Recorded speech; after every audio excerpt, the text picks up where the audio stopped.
everybody. Welcome back to another episode of the Rise Kill Eat podcast. My name is Tyler Pruitt, and I am the host of the Rise Kill Eat podcast. I just want to thank you for joining me for another episode.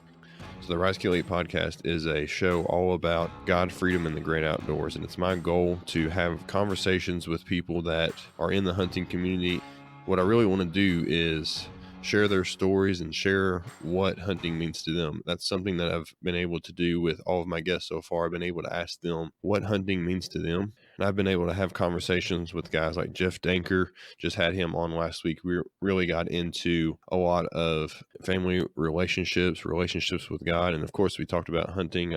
Before Jeff, I had on Amy Hall. Amy Hall is a female in the hunting community, and she was able to give us some perspective on what it means to be female in the hunting community, and the kind of the unique aspects of being a female hunter. Prior to Amy, I had on Jack Carr. Jack Carr is a retired Navy SEAL officer, and he is now an author, and he's writing fiction books, which was rather unique because a lot of Navy SEALs, once they get out of the SEAL teams and they become authors, it's typically in the nonfiction genre. And Jack Carr actually became a author in the fiction realm, and he is also a great hunter. He's got some experience working in Mozambique as someone that trained up some of the anti-poaching units that are going on there. Poaching is a issue that South Africans have to deal with quite a bit and other places in the world too. But Jack Carr, he specifically had some experience working with some of those units in Mozambique, and we really got into a lot of those kind of aspects as well. So if you guys haven't checked out some of my past episodes, then please go back and check those out. Make sure you subscribe to the show. That way you don't miss out on any of the future episodes. I've got some really good guests that are coming up in the next few weeks or so, and I don't want you guys to miss out on those. So make sure that you subscribe today. That way you don't miss out on any of those future episodes. Also, if you are getting any kind of value from the Rise Kill Eat podcast, any kind of value from the show, then go ahead and leave us a rating and leave us a review, especially on iTunes. Ratings and review go a long way as far as podcast shows because it allows future potential listeners to be intrigued to want to actually start listening to the show. So whenever somebody is exploring new podcasts that they want to listen to, they're going to typically do. I know I do this for myself as well. Whenever I'm trying to find a new show, is I'll look at the ratings. How many ratings does this show have, and what are people saying about it? So if you're getting any kind of value from the Rise Kill Eat podcast at all, then please do us a favor and hop on iTunes, leave us a positive rating, and leave us a review. That also allows me to see your all's feedback as well. I love getting feedback from everybody who's listening to the show, and it allows me to see that feedback directly. I go through those every so often, and I actually try to read all the reviews and make sure that none of those go unread. So leave us a review and rating if you're getting any kind of value from the Rise Kill Eat podcast. I also wanted to invite you to check out RKE Afield on social media. So we're on Instagram and Facebook. So if you go to Instagram and look us up, it's at RKE. So that's Rise Kill Eat, at RKE Afield. And then on Facebook, you can find us at facebook.com/RKE Afield. So again, that's RKE as in Rise Kill Eat. We're on Instagram and Facebook. We also have a website too. That's rkeafield.com. On our website, you can find all of our merchandise there, all of our hats, all of our shirts, and those kind of things. If you really want to support the show on the next level, then go through, get you a hat, get you a shirt, and tell everybody about the show and tell everybody about the RKE Afield brand. It would be greatly appreciated. And again, thank you guys for checking out the Rise Kill Eat podcast. So for today's episode, it is a solo episode. So it's just me discussing a few things that I've been kind of thinking about going forth into this upcoming hunting season. I know here in Kentucky, we are going to be starting hunting in the next little less than a month or so. I know other places is less than that. They've got it coming up in the next coming weeks, and other places, I know a few other places that have already started. So with hunting season really early and with hunting season coming up soon, I really wanted to share some of my ideas on some things I've been thinking about lately. I'm trying out a little bit of a different setup with how I'm releasing the weekly episodes. So this week it will be a solo week, and it will be a solo episode, and the next 2 weeks are going to be interview guests. So I had some great conversations with a couple people that are in the hunting community, and we really get into a lot of really neat things. So again, if you haven't subscribed, go ahead and do that. And then past 3 weeks, I've had some interview guests as well. So I think I'm going to keep it with this current outline for right now. So I've got a solo episode followed by 2 to 3 guest episodes, and then another solo episode, so on and so on. So that's kind of the setup I'm working with right now. So for this week, I have a solo episode of me just discussing a few things that have kind of been on my mind with hunting season approaching.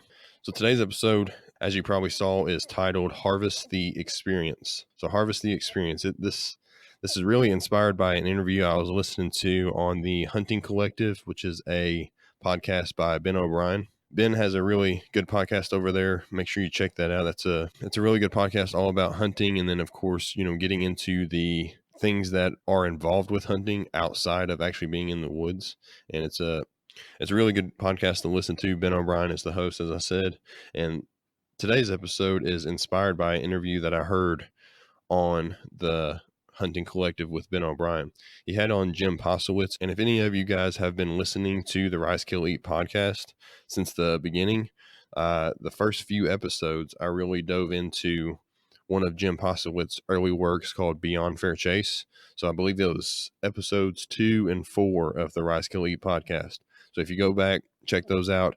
I take parts of Jim Posowitz's book, Beyond Fair Chase, and I dissect what Posowitz is kind of talking about with the means of the ethics of hunting, the evolution of an American hunter, and those kind of things. So go back and check those out if you haven't listened to those already. But anyway, Jim Posowitz was on the Hunting Collective, and Ben O'Brien was interviewing him, and he was telling a story of a mule deer hunt that he went on whenever he was in his mid to late 20s, and this specific hunt was going on in Montana. So on this hunt, Posowitz kind of goes on to tell the story, and he ends up shooting the biggest mule deer buck of his entire life. So Posowitz now is probably in his 70s or 80s or so. So this is fairly early on in his hunting career and his life as a hunter, and he shoots the biggest mule deer of his life. And the thing that really interested me, the thing that really intrigued me about Posowitz telling his story is the fact that he never had this mule deer, this large deer, the biggest deer that he had ever shot, he never had it scored. So what I mean by scored is they take the antler measurements in inches, and then they add up different measurements, and it comes out to be a score. So anybody who has hunted whitetail, anybody who's hunted elk or, mule deer, anything like that, they always talk about, what did the animal score, or what did this buck score? You'll hear numbers from 130, 140, 200, if you really got a hold of a good one. And they basically take different measurements. So they'll take, the mass measurement at the very bottom. They'll take, spread measurement, all those type of things. They'll add all these inches up, and that ends up being the score. So the thing that interested me about Posowitz telling his story of his Montana mule deer hunt is the fact that he never had this mule deer scored. He says this deer is still hanging up in his house today. It's been 50, 60 years, and this deer is still hanging in his house today, and he never had it measured to a quantifiable measure. Now, I thought that was very interesting because of what he kind of went into a little bit afterwards.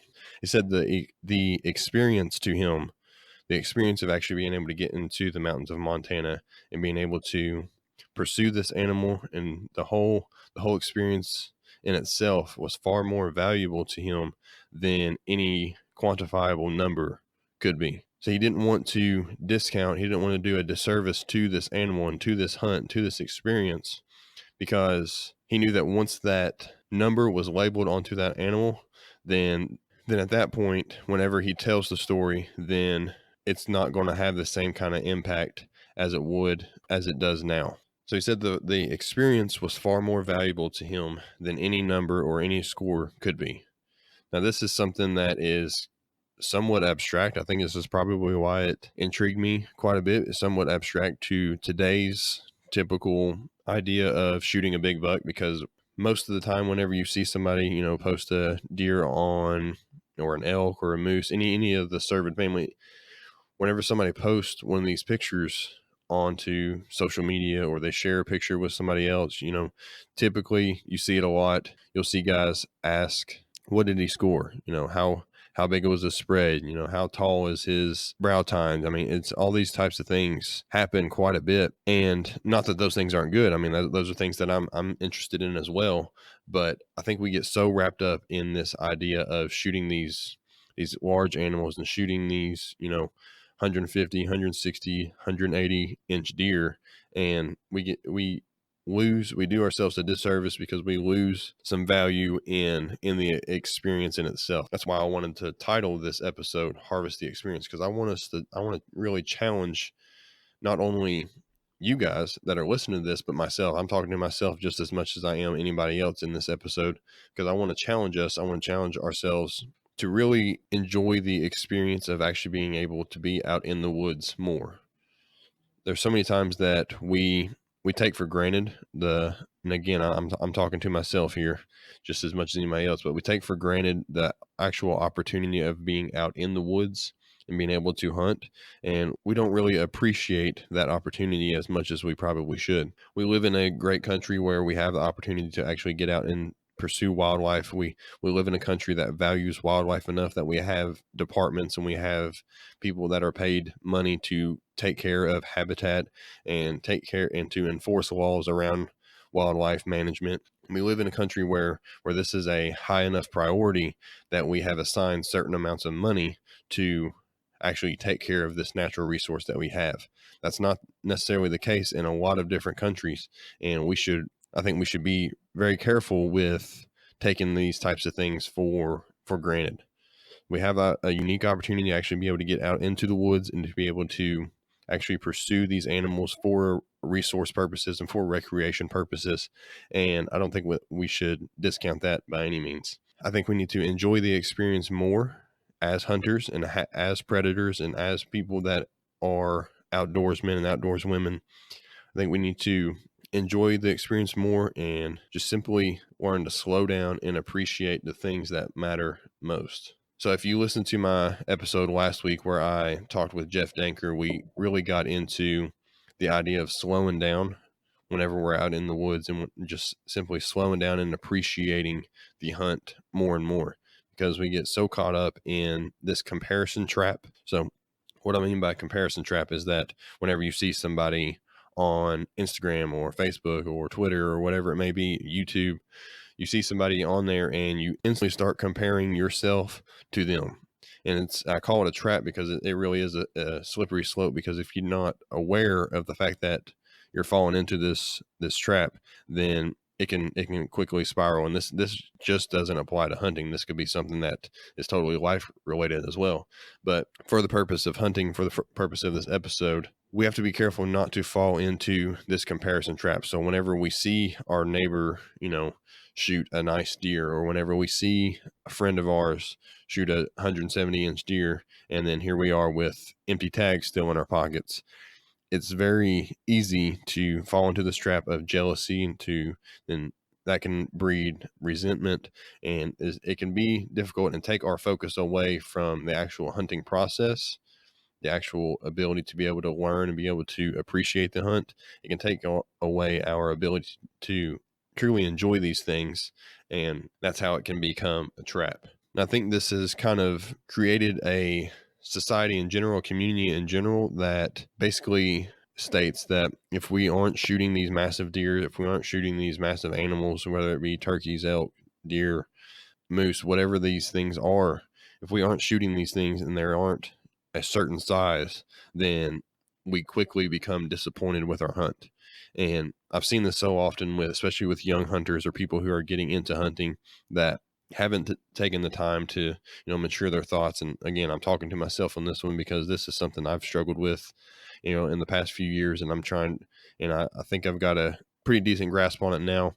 But I think it's something that a lot of people will struggle with just because of this culture that we've created around hunting communities. But it breeds a unnecessary disappointment, because whenever a young hunter shoots a small buck, or they may only get a deer, or they may only get a doe that year, and it breeds this unnecessary disappointment because we didn't live up to these expectations that are placed out there through social media and through all these outlets. But I want to challenge us to really celebrate all of our hunts and to really celebrate all the deer that we have the opportunity of actually being able to put on the ground and be able to put in the freezer. I mean, again, a unique opportunity for us to be able to put some wild game meat in the freezer. And it's not something that I think we should take lightly.